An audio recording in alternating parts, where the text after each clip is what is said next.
jeg tror desværre, jeg tror, det er et svært emne. På grund af, jeg tror også, at sådan noget som sociale medier og TikTok også gør, at for eksempel folk, der måske allerede på en telefon som 6-årige, meget hurtigt får en realisering og bliver påvirket holdningsvis, på grund af, at de pludselig måske har mere nærvær med deres telefon og TikTok, end de har med deres forældre. Og de dermed faktisk de holdninger, man normalt får fra sine forældre. Altså man kan sige, sådan, altså for mit vedkommende tror jeg da i hvert fald, at 98-97% af mange af mine holdninger er påvirket af mine forældres indvirkning, på grund af, sådan er det jo bare, når man er barn. Det er først, når man bliver lidt ældre, og man danner sine egne holdninger. Og hvis man lige pludselig har mere kontakt med TikTok, der skræddersyr en algoritme, se hvad du godt kan lide, så er det lige pludselig TikTok, der påvirker dine holdninger, og ikke længere dine forældre. Og det tror jeg kan have en rimelig nedstor indvirkning også.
Ikke var stresset, så ville de måske have mere overskud nærvær. Ja. Har du prøvet at tilberede mig? Jo. Tak for at follow serien. Jeg synes, at kapitalisme og tjene penge ville være noget så langt. Det ved jeg ikke. Jeg tror også, at hvis man lavede en verden, hvor alt var lige, og hvor man tog hensyn til alle, så ville der ambitionsniveauet for et menneske også falde. Altså, man har aldrig nogensinde set kommunisme fungere i et samfund, som har været stort. Så jeg tror på den anden side også, at mennesker bare er rimelig kapitalistisk indrettet. Altså, børn er jo generelt fra, at de bliver født også rimelig kapitalistiske og konservative.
lørdag kl.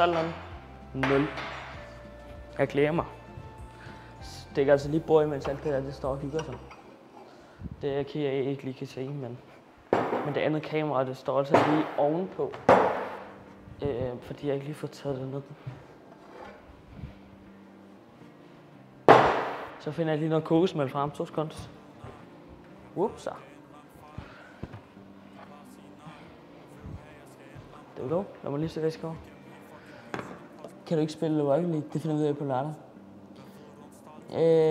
Men jeg tror, konkurrence er sund nok. Det er bare skadeligt for os at presse os så langt for at leve op til ydre krav. Hvis man presser sig selv, fordi det er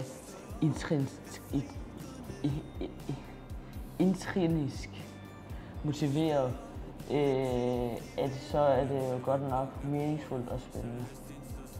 Ja.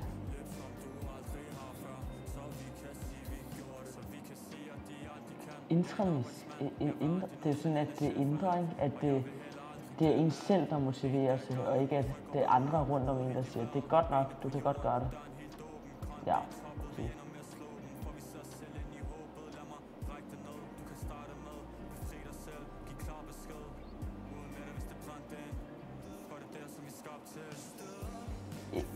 Ikke uenig, iværksætter er super vigtigt for udvikling og fremgang. Jeg tror bare ikke nødvendigvis, det er pengene, der motiverer iværksætteri, men lige så meget ønske om udvikling. Helt enig. Det tror jeg også. Hvis der er nogen af jer, der har set det der Løvens Hule, så er det i hvert fald også noget, den form for historie, jeg synes, der bliver gentaget mest. I form af at det der med, at man selv har et problem, man gerne vil udvikle på. Og der er faktisk Løvens Hule i dag, tror jeg nok. Så det er jeg helt enig med dig i. Mr. Hoggle.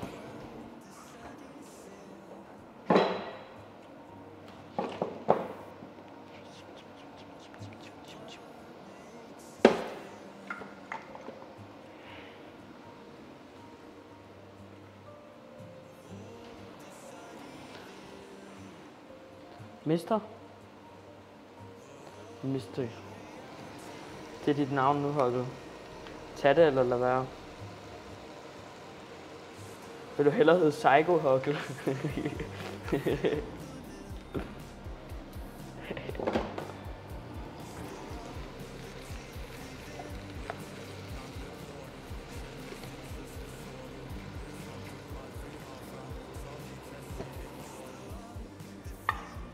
Ja, men så gælder jeg for Psycho Hoggle.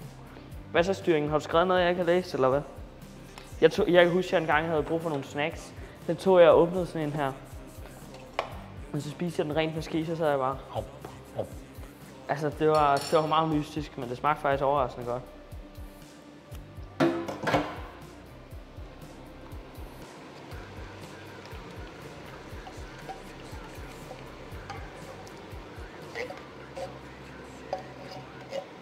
Jeg blev dog lidt varmere efter lidt tid, men altså.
Fint.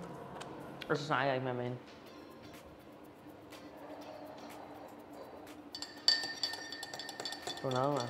Du sagde ikke hej. Jeg sagde hej Hokkel, imens jeg stod ved siden af Fjalle. Jeg sad ved siden af Fjalle. Jeg sad faktisk overfor ham. Så siger jeg hej Hokkel. Så vender hun sig om. Gud, hej Fjalle, er du her? Så krammer hun ham. Så sådan, hej Hokkel. Og så går hun bare videre. Bare sådan, ja. Det er fint. Altså, så ikke? Det var et tydeligt tegn på, at der skal investeres flere penge i psykiatrien også. Altså, jeg gik jo simpelthen til psykolog flere dage efter den oplevelse, fordi jeg var så ekstremt traumatiseret af Hokkels form for interaktion med fremmede mennesker. Det var decideret uhyggeligt. Hun troede vitterligt, at jeg var en fremmed på gaden. Altså, det vil jeg simpelthen sige. Det var faktisk næsten som om, hun troede, at jeg var ved at tro hende. Altså, jeg var ved at slå hende ihjel. Hun skyndte sig næsten at løbe væk fra mig. Uacceptabel adfærd. Hej far. Jeg vil have ikke noget sølvpapir. Far, jeg vil ikke enige om, hvis man siger hej til nogen 2 gange, og de ikke svarer, så er det faktisk uhøfligt. Ej, det er bare, må jeg ikke lave til M-hætten.